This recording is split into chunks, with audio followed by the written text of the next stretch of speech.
a big relief for customers of deposit money banks following the reinjection of Naira notes into circulation. And a cashless policy and redesigning of some Naira notes resulted to scarcity of the Naira for almost 2 months. The organized labor intervened and Nigerians now have access to cash again. Has the cash crunch had any form of effect on businesses, especially small-scale ones? Expert analysis in a moment. Now, with 200 million population, can we say with every certainty that Nigeria is using this advantage to take a good share from the lucrative global fashion industry? Business 24 went to seek opinions and details in the course of the program. Now, besides these, our complimentary segment talking about export tips that will come your way with an extra touch. I'm Comfort and Model. Welcome to Business 24.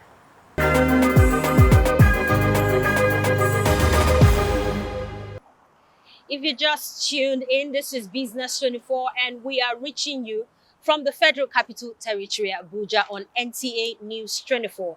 Now, with the injection of more Naira notes into circulation, we can now say there is a wave of ease in the business arena with more cash now in circulation. Bosede Abel has been keenly monitoring the situation and she will tell us all about her findings on the street. The central bank's cashless policy brought a twist in the business terrain in Nigeria. The hardship, tension and frustration it brought on Nigerians and the economy made citizens to embrace other options for their business transaction. When they buy the market, they will say they don't transfer the money. Then if I go house, I'll check this thing, I didn't see the money. And when I call them, they will not answer me. You go to a place, you want to get a particular stuff. After you even satisfied, I even have this amount of money in my own account. But the payment is actually the issue because the transfers are not even going. And now that the situation is improving, with weekend operation by deposit money banks in line with CBN's directive, observers say it made some positive impact in business transactions nationwide. Saturday, Sunday, and today we see different because from Sunday, people used to buy things with cash.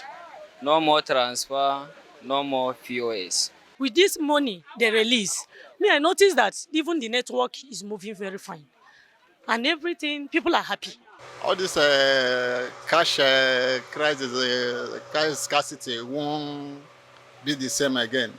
It won't be the same again. There will be a change this week. If you want to buy something, there is cash to buy it.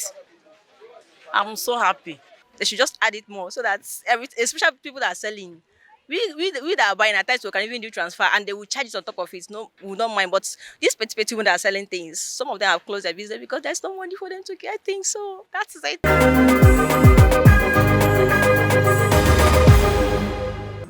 Thank you, Bosede, for that report. And meanwhile, the Director General Nigerian Employers Consultative Association has said over 16 years of experience in industrial human resources, advocacy, negotiation, business development, and stakeholders management, Adewale Oyediran, has said extensive consultation remains the only tool that can make the noble policy work effectively. It's a good development, as it were, because before now, what we have seen is an unconscious contraction of the economy. In basic terms, in basic economics, for you to grow and for you to remain sustainable and competitive, you must make sure that the process of production is not compromised. You can regulate it, but you don't create bottlenecks for the process of production. And at the second level is the consumption. So you must create a system to make sure that production and consumption, they are not hindered. Your policies, your programs must target production and must target consumption. The Naira squeeze, the Naira redesign, as we said, is a good policy, beautiful, aimed at creating more inclusiveness within the context of the financial industry. But the implementation was riddled with crisis, was riddled with so many errors as we have seen. And the first 1-2 months of it, over 20 trillion was lost by the real sector because production was hindered and then consumption was massively hindered, which led to the closure of many businesses, many organizations struggling, and many individuals, even individuals, average Nigerians, struggle to make ends meet. And when the end is not meeting, people become irrational and people react differently. And that's what led to the many issues we have of crisis in some states, people demonstrating. So for us, it's a good development that the CBN has taken. We commend the CBN, we commend government, and commend even Labour for towing the path of social dialogue that we canvassed. There is no issue that is beyond social dialogue. So we must continue to listen to each other. We must continue to agree. Even when we are disagreeing, we must disagree on the table of social dialogue. So it's a good development. Should we have waited for a bit while to see whether the policy will yield fruit? It was obvious that those that we are trying to include, we were excluding them, and we are fatally injuring them. The MSMEs, the people at the hinterland, people at the periphery of our country, those where infrastructure, the places where the banking infrastructures, even internet infrastructures is not sufficient in those places. We tactically or erroneously excluded those people from the inclusiveness that we are preaching. So waiting further will have created more damage to the real sector, will have created more damage to the economy. So it was a timely intervention. I also commend the CBN also for taking that massive step of instructing the banks to work on Saturdays and on Sunday. Yes, it become inconvenient for some of our brothers and sisters that are working in the bank, but for national good, I think it's a good development. So should we have waited a little while? We think no. Was it timely? Was it expected? Yes, it was timely. The decision was timely, and the decision was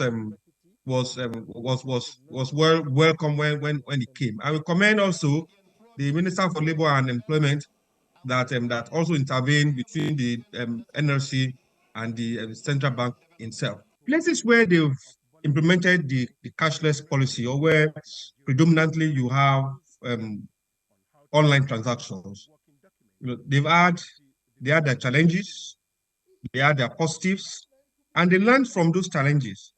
So there are lesson points that we'll have picked from. Let me give you an instance. The cashless policy is not new. And the CBN had implemented this. They've done the pilot schemes in about 1 or 2 or 3 states. It could have been successful in those states, but the reality remains that the infrastructure, the backbone that we need, the ICT infrastructure that we need, the banking infrastructure that we need to drive that process across the whole country, we don't have it now. The banks cannot say with all certainty that the infrastructure they currently have is sufficient enough to carry the mass, the weight of the kind of transaction that will be going on online. While the pilot was going on in 3 or 4 states since for the last 1 year, we see had incidents of failed transactions, incidents of failed POS transactions, so many kind of challenges that Nigerians still face while we are transacting in just about 3 or 4 states. Now, without a deliberate improvement in those infrastructures, we decided to bring everybody to that same infrastructure. 2 things will have happened. It's either the infrastructure will crash, as we saw in many failed transactions and many failed incidents of POS transfers, or there will be many other crises that will arise from that issues. And we saw it happening. Now, we will expect that first, the CBN will work more closely with the banks. We believe strongly there is a lot of misalignment even between the CBN and the banks in the context of information, the readiness of the bank to carry the weight of the online transactions that will happen. The readiness of the banks to provide back-end services that when a transaction fails, then within 2 hours, within 3 hours, the structure or there's a structure at the banks that can resolve those issues. That is one. We also need to carry along the private sector, the MSMEs, so that we all understand what is the context of this policy.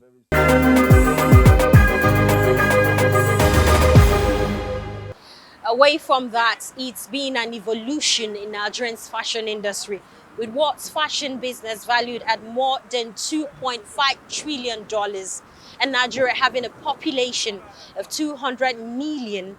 The question to ask is the country taking its share in this whooping amount? Aliko Panacharua is waiting to tell us.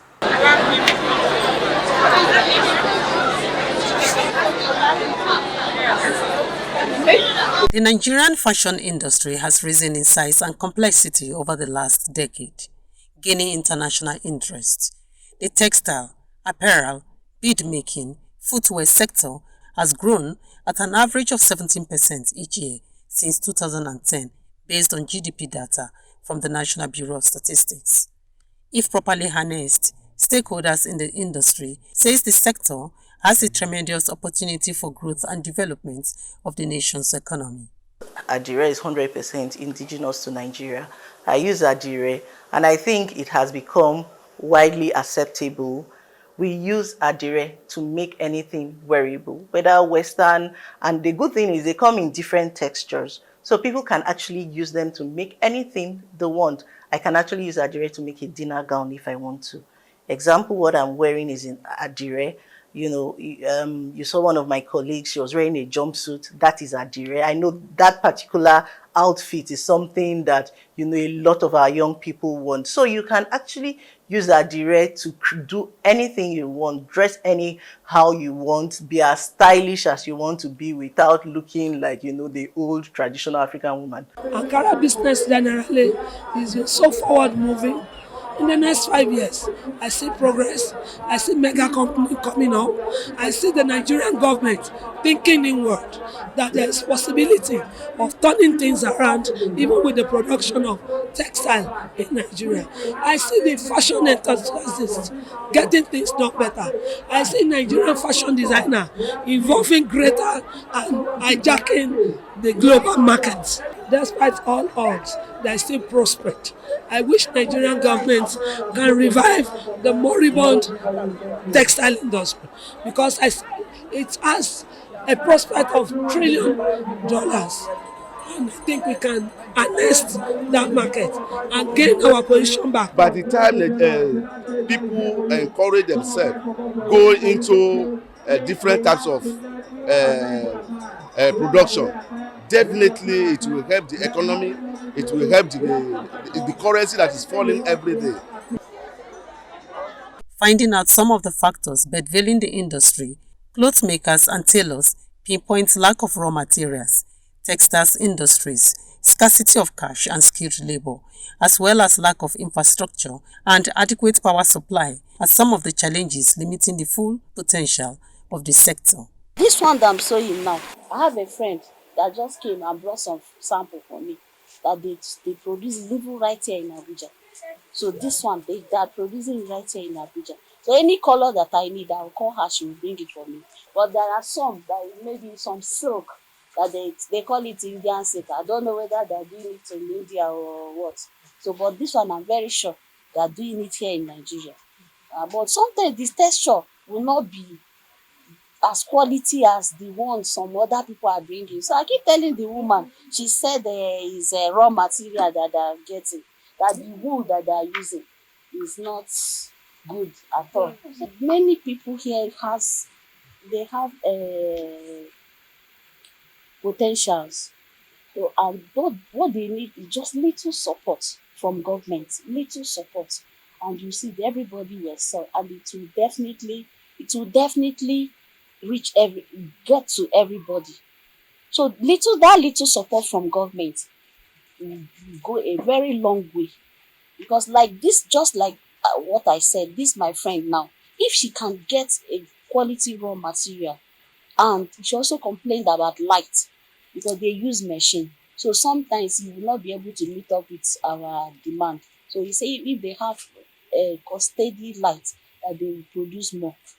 So that's it. So government can do a lot by supporting, probably supporting the individuals, and I'm sure everybody will benefit from it. So what I will say to Nigeria out there, they should patronize Nigeria product because we are doing well. We are creating designs, not like before that they used to go outside to buy. They should patronize Nigeria. Nigeria work is going well. We are designing well now. For those who have not patronized, or let them just try out this, then they will see the work on it. They enjoined government to provide more grants to small and medium-scale enterprises, create an enabling environment for businesses to thrive, give support to platforms for export and showcasing Nigerian-made products in the international market, and a robust network system for African countries to trade among themselves. I want to believe that when you empower, you can see so many graduates here that they learn this tailoring something and they are doing fine.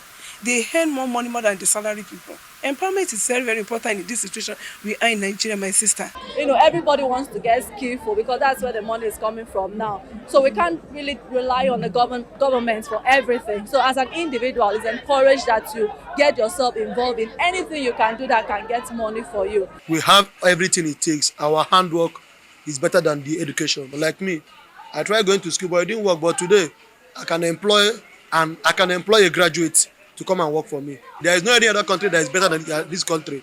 We are still the best in the world.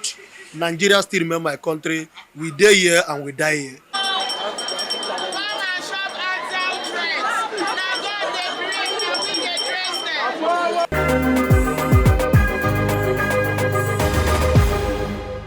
Now let's get an expert tips on the best way to export to other countries.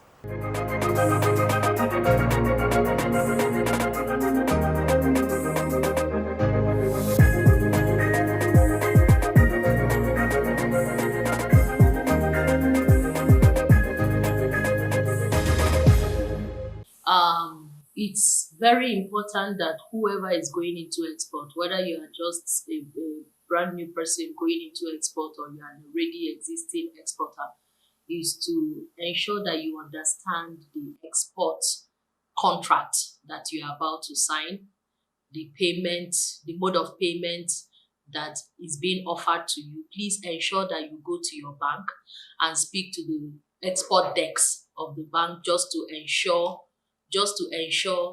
that the payment that is offered to you, the mode of payment offered to you, is agreeable with your bank, and that is the safest way to go. And before you sign any contract, most of the time Nigerians sign contract out of excitement without ensuring that they will be able to deliver on the contract. So you find someone who has signed a 30 days contract to supply a particular commodity, and the person does not even know where to source the product from. And even when they know where to source the product from, they don't put into consideration the issues at the port, that your product might still be at the port in the next 30 days and your contract would have expired. That does not give a good image either to you as an exporter, intending exporter, or even to Nigeria as a nation, because you don't want to be seen as people who just sign contracts and they don't fulfill their obligation to that contract. Look at the circumstances around sourcing of the material, circumstances around logistics, circumstances around the port, the issues at the port, and when you look at all of this, you know what timeline you will be requesting from your off-taker in terms of delivery, and how long it's going to take, depending on what kind of contract you are signing, whether it's FOB, CIF, C&F, whatever it is, just to be sure that you will be able to deliver on time, because timely delivery, again, is part of the considerations in the contract that is being signed by every exporter. Know where to get information, even things as small as the agencies you need to get to to get documentations. For instance, some people don't even know where to get documentation as it relates to country of origin, or documentation as it relates to phytosanitary certificates and all of this. As an intending exporter, you need to know where to go to. And I think the first point of call would be NEPC to guide you, especially their trade information department, to guide you on where to go, what to do, and all of those kind of things. And then to your bank to ensure that the payment as it's contained in your contract is the payment system that works, or the mode of payment that works, so that if it is not, you can always write to them and negotiate so that the contract that you are signing is in your favor and you won't run into trouble. So for me, before I attend any fair, I try to get as much information as I can so that I don't get there and with a lot of expectation and I'm not able to fulfill what my expectation is. So go into every fair, for instance, with a strategy. So if the country is a country where they are saying, look, in this fair you cannot sell, you can only display your product and take your product back. So if I were an exporter going there, I'll make smaller samples that I can give out for free, and then try to create networks so that when I leave, I'm able to have embedded an image of my product in the head of somebody. The person would have tested my product. So for instance, if I'm doing food products, I'll make them in smaller packs that I can give out for free for people to test and see the quality of the product and what I'm able to deliver, and then try as much as possible to see how many deals I can close before coming back, so that coming back to Nigeria, I can get prepared, and hopefully some of the deals or some of the networks that I opened will be able to start to gain traction. If you want to come into export, make yourself visible. Nobody is going to market you like you. Make yourself visible. Start with first approaching NEPC to say, look, this is what I do. This is what I intend to do. This is, I'm interested in the different programs that you might be having and all of that. And then make yourself visible as much as possible. Send your products to them. Let them see the progress of what you are doing already. And then when you hear, sometimes when we started as NISAT, we were very tenacious. So we hear about programs. You didn't invite us. We send a mail to the email on the inquiry session and ask and even request sometimes to speak or request sometimes to be a part of the training program or a part of the sensitization program or export program that is going on. If it is other agencies of government that are there to facilitate trade, are they things that they can also offer? That is the only way citizens can begin to see that government is involved in my business, is interested in my business. And then a lot of information has to go out there that export is not rocket science. Export is easy if you are armed with the right kind of information and you know the right kind of thing. You know exactly what to do, where to go to. And then you can get export coaches. There are export coaches that are coming up every day, people who have succeeded in export, people who have succeeded in being able to help facilitate trade for other people. You can bring them on board and they will teach you what to do. They can mentor you through the process and all of that. And then before you know what's happening, you not only learn how to stand, you learn how to walk and run, and then you are able to mentor other people too.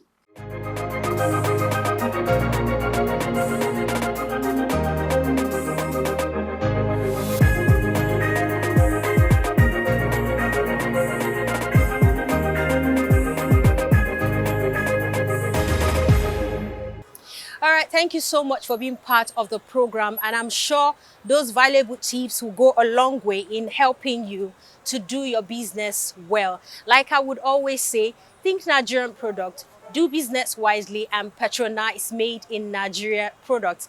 I'm Comfort Amodu. I'll see you next week on the program. It's Business 24.